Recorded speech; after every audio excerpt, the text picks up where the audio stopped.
میرے دوستوں، کچھ لوگوں نے مجھ سے سوال پوچھے کہ جب قرآن پاک میں پروردگار نے واضح کہہ دیا ایاک نعبد و ایاک نستعین، کہ پروردگار ہم تیری ہی عبادت کرتے ہیں، تجھی سے مدد مانگتے ہیں، تو پھر تم یا محمد یا علی درباروں پہ کیوں جاتے ہو؟ تو دیکھیں، سب سے پہلے تو اس انسان کے دماغ کا علاج کرنا چاہیے جو یہ کہے کہ اللہ مددگار نہیں ہے۔ یہ تو آپ 6 سال سے بچے سے بھی پوچھے نا، آپ کو بتائے گا مددگار حقیقی اللہ ہی ہے۔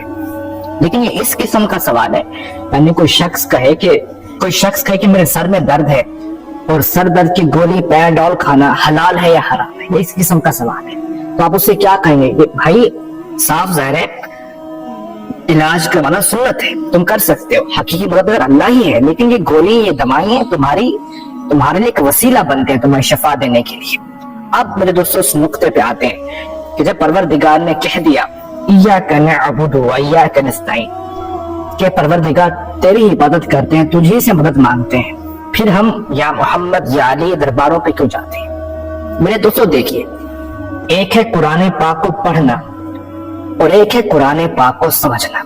اب دیکھیے میں آپ کو چند مثال دیتا ہوں، یعنی قرآن پاک میں پروردگار فرماتا ہے وَإِذَا مَرِضْتُ فَهُوَ يَشْفِينِ، کہ جب میں بیمار ہوتا ہوں تو مجھے شفا اللہ دیتا ہے، جب میں بیمار ہوتا ہوں تو مجھے شفا اللہ دیتا ہے۔ اب کوئی انسان اٹھ کے کہہ دے کہ یہ تم ڈاکٹروں کے پاس جاتے ہو، یہ بھی شرک ہے، تو آپ اس شخص کو کیا کہیں گے کہ بھائی اپنے دماغ کا علاج کراؤ، شرک کہاں سے بن گیا؟ صاف درے حقیقی مددگار اللہ ہی ہے۔ اگر ڈاکٹر نے تمہارا علاج کیا تو وہ ایک وسیلہ بنتے ہیں مجازی طور پر، حقیقی مددگار اللہ ہی ہے۔ جب انہوں نے میری مدد کی، میری صحت ٹھیک کی، تو مجازی طور پر، حقیقی مددگار اللہ ہی ہے، تو اس پر کوئی شرک کا فتویٰ نہیں لگے گا۔ حالانکہ قرآن پاک میں پروردگار نے واضح کہا ہے کہ جب میں بیمار ہوتا ہوں تو شفا اللہ دیتا ہے۔ اب بندہ اس بات کو لے کر شرک اور کفر کے فتوے لگانا شروع کر دے تو آپ کہیں اپنی عقل کو تھوڑا ہاتھ مارو۔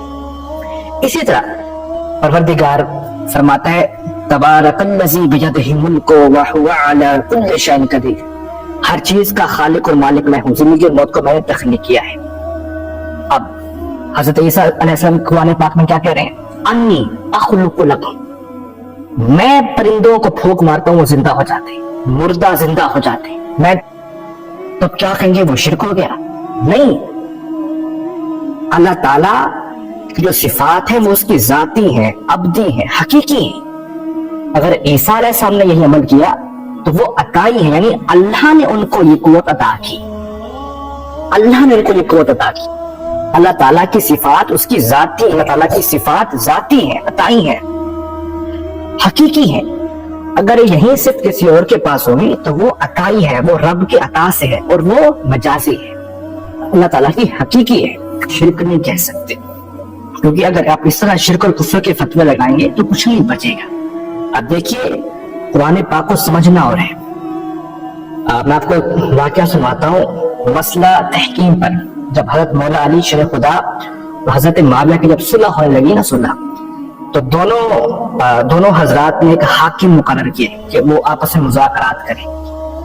تو آپ حیران ہوں گے، خوارج ایک فتنہ وہاں کھڑا ہو گیا، وہ فتنہ کھڑا ہو گیا اور اس نے سورہ یوسف کی آیت حضرت مولا علی شرح خدا پہ فٹ کر کے شرک کا فتویٰ لگا دیا کہ حاکم تو اللہ کی ذات ہے، آپ نے حاکم کیوں بنایا؟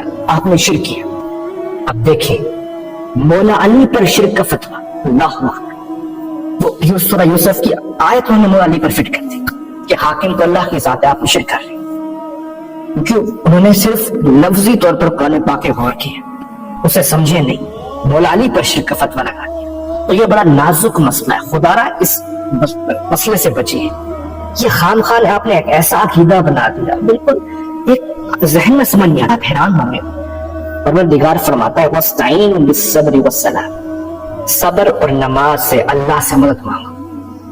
اب صبر اور نماز اللہ تو نہیں غیر اللہ ہے۔ اگر آپ کہیں گے جن نماز تو اللہ کی عبادت ہے، پھر ہم بھی کہیں گے جب نماز سے مدد مانگی جا سکتی ہے تو جس نماز میں جن ہستیوں پہ درود بھیجتے ہو ان سے یا محمد یا علی کہنا وہ شرک بن جاتا ہے۔ تو خوف خدا کا جب نیک اعمال کا وسیلہ دے جا سکتا ہے تو اللہ کے پیاروں کا بھی وسیلہ